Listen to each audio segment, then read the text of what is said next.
Bryan Alvarez here on After Dark Radio. We are here every Wednesday, 2 Pacific, 5 Eastern Sports Byline Broadcasting Network, as well as all Sports Byline affiliates, TuneIn Radio, twitch.tv/F4W Video, and video.f4wonline.com on YouTube.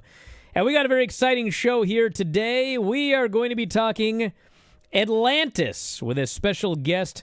Frank Joseph Hoff is going to be joining us here today, and he is a world-renowned expert on the lost continent of Atlantis. So we are going to talk to him about that. And man, I actually have a mystery surrounding Frank Joseph Hoff that I'm going to ask him about as soon as he comes on the program here today. If you have questions, you're always welcome to send them to me, Bryan at AfterDarkRadioshow.com.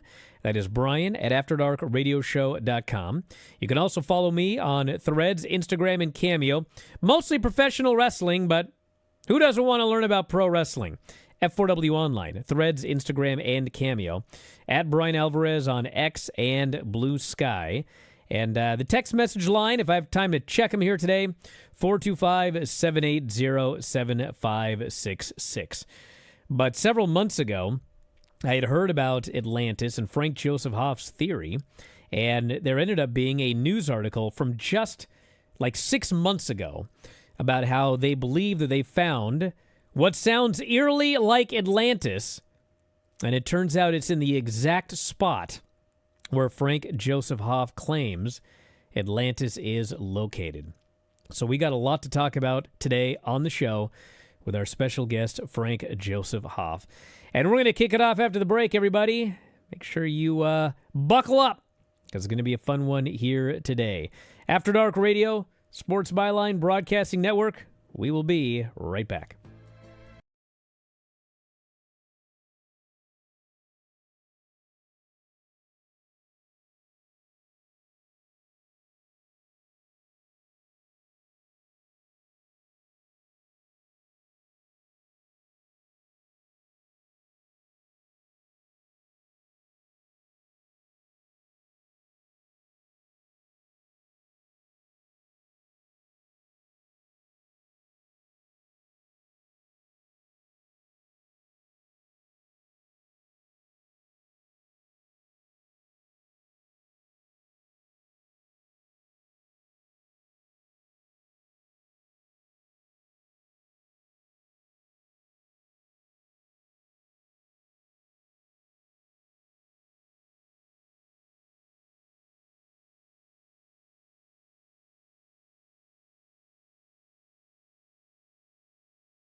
Alvarez here, After Dark Radio, Sports Byline Broadcasting Network. We are alive every Wednesday, 2 Pacific, 5 Eastern, and we are joined today by special guest Frank Joseph Hoff. We're going to be talking Atlantis here today. And Frank, how you doing? Doing just fine. How are you, Brian? Are you here in the Pacific Northwest? Yes, I am. Probably not too far from your location, from what I understand. Yeah, I'm in Bothell. Yeah, well, I'm in Linwood. Okay, so I got to ask you this question because this has been driving me crazy for like days now because I've been searching my notes. I went back and looked at the posters. I cannot figure out what I'm thinking here.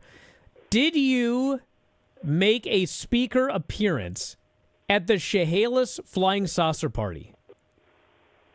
The answer would be no. No. Have you done any recent speaking engagements? I was on Coast to Coast AM as far as on the radio, and I was also on a cruise ship up in Alaska doing a speaking engagement. I was also at the Everett Theater doing one on George Norrie's. That's where it was. The George Norrie Theater. Yeah. Okay, I was there. I was there, and I watched your talk about Atlantis, and I could not remember where I saw you, but I knew that I saw you. And I bring it up because you were talking about Atlantis and where you believe Atlantis was located. And like a week later, there was a huge story that came out about scientists believing to have found, quote, what sounds eerily like Atlantis. And it was exactly where you said it was. Yeah, I think I see some of those things are coming out in that area of Southeast Asia. Yes. So there's going to be a lot more coming down because, in the past, this is for you and all your listeners, we've been looking in the wrong place all these times, wrong haystack or haystacks. And if you're trying to find a needle in a haystack or haystacks, if you're looking the wrong ones to begin with, you're never going to find it. So what we did is we pointed people to the opposite side of the world because Atlantis, from the word Atlantis itself, is highly encoded into 3 different languages. And what it means is, and I could go through that with you if you really want to, that it's located on the opposite side of the world. It's antipodal from Europe. So that's why it's not located in like the Caribbean. It's not located in the Mediterranean. It's not located in Spain or Portugal or a host of all these other places. In fact, it's not located anywhere above 30 degrees north latitude or 30 degrees south latitude because it's the middle of the Pleistocene Ice Age at the time. Okay, we're gonna get into the location here in a little while. We'll talk about some books as well. But first off, give everybody. I'm sure everybody listening to this knows what Atlantis is, but tell us a little bit about the legend of Atlantis and where it has verifiably been written about. Well, it comes from Plato's 2 dialogues called the Timaeus and Critias dialogues. And that's where one of the first mentions of it is. And there's other contemporaries that mention in kind of encoded type of words because at the time when many of these was going on, it wasn't a good idea to talk about such subjects as you might get arrested or might torture you or kill you or something, But a lot with Atlantis is that they wanted to keep it secret and the location and everything, so it wouldn't get pillaged and plundered as well, or desecrated. So that was one of the things about it. And I wanted to turn something off here. Sure. Just a second. Yep.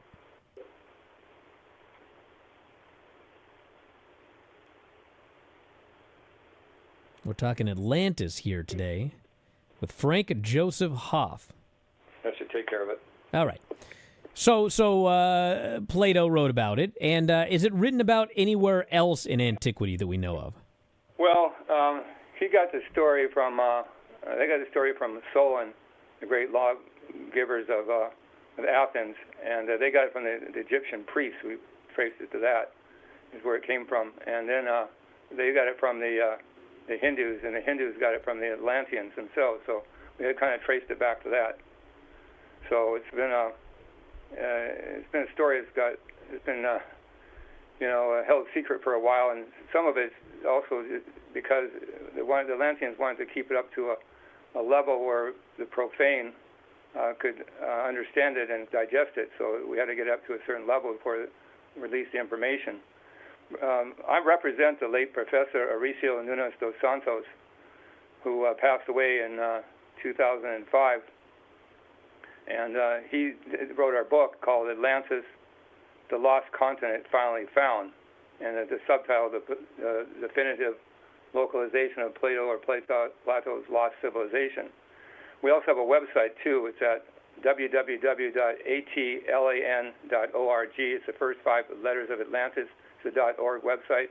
Or you can also pick it up at www.atlantispublications, that's plural.com.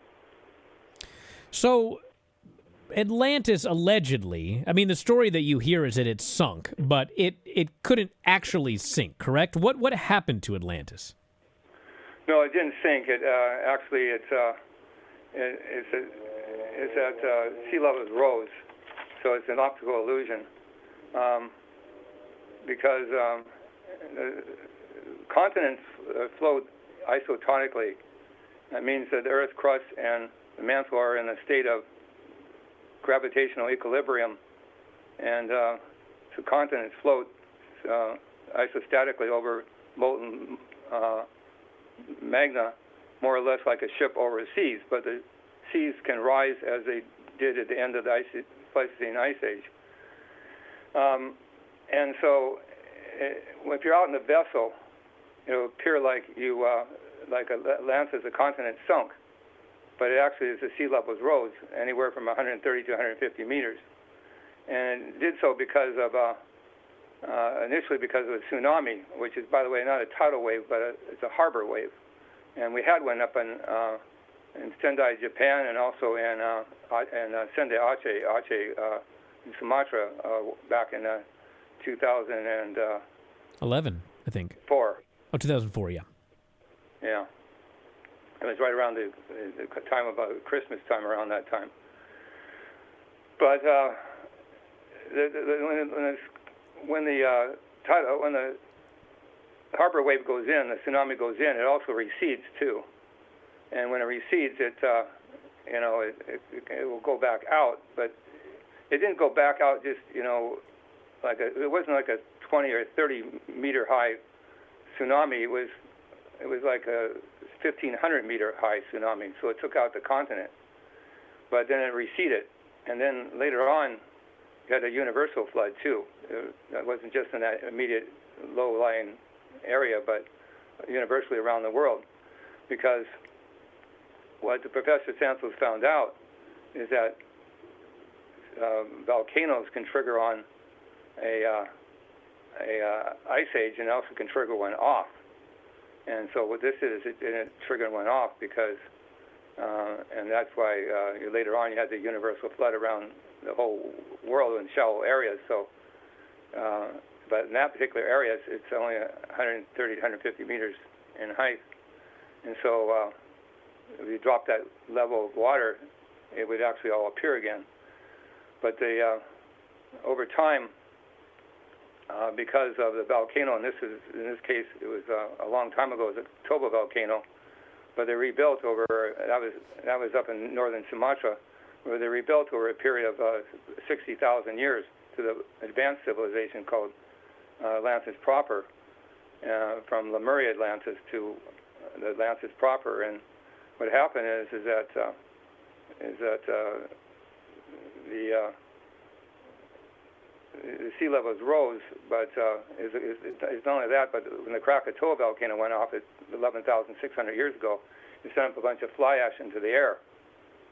And that fly ash came down along on the continents that were a mile-high sheet of ice at the time. That was both in North America and also, of course, in Europe. And so when this fly ash ended up melting the glaciers that are on the continents, which are a mile and a half themselves. So it's called the albedo effect.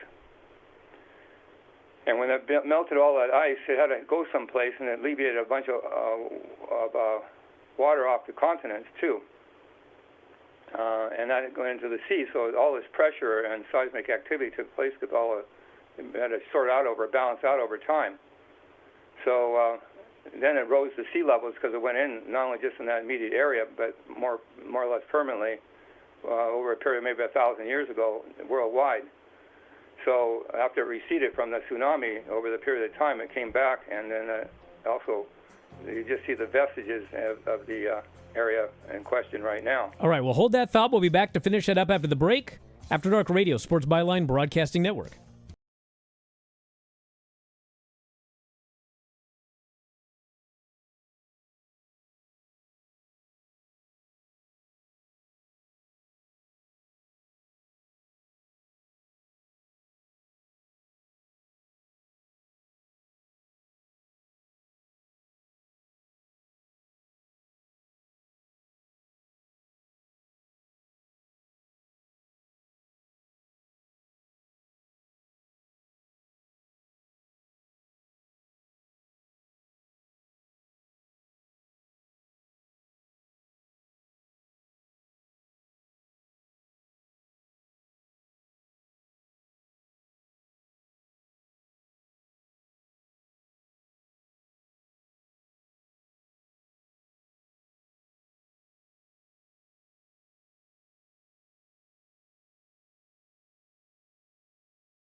The show, Bryan Alvarez here, After Dark Radio, Sports Byline Broadcasting Network. Very happy today to be joined by Frank Joseph Hoff. Atlantis, the lost continent finally found.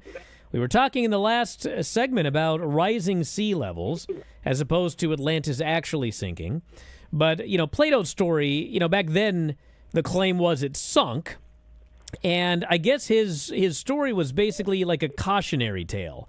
Like this ideal civilization, it was like a cautionary tale, and as a result of their hubris or whatever, they sunk. Is that essentially the story he told? Well, they were a worldwide empire, first of all, and had many colonies around the different places of the world. But what we found out is the actual real original location of Atlantis, not a colony, a remnant, or outpost or anything like that. So they were trading. They traded around the world and had great vessels coming into port and going out of port too, in the location. So they also involved in strategic metals for wars and battles. So they wanted to keep the place somewhat secret as well. There's a whole lot of things to the whole thing. I was going to mention a couple of things too here before we get really started any further.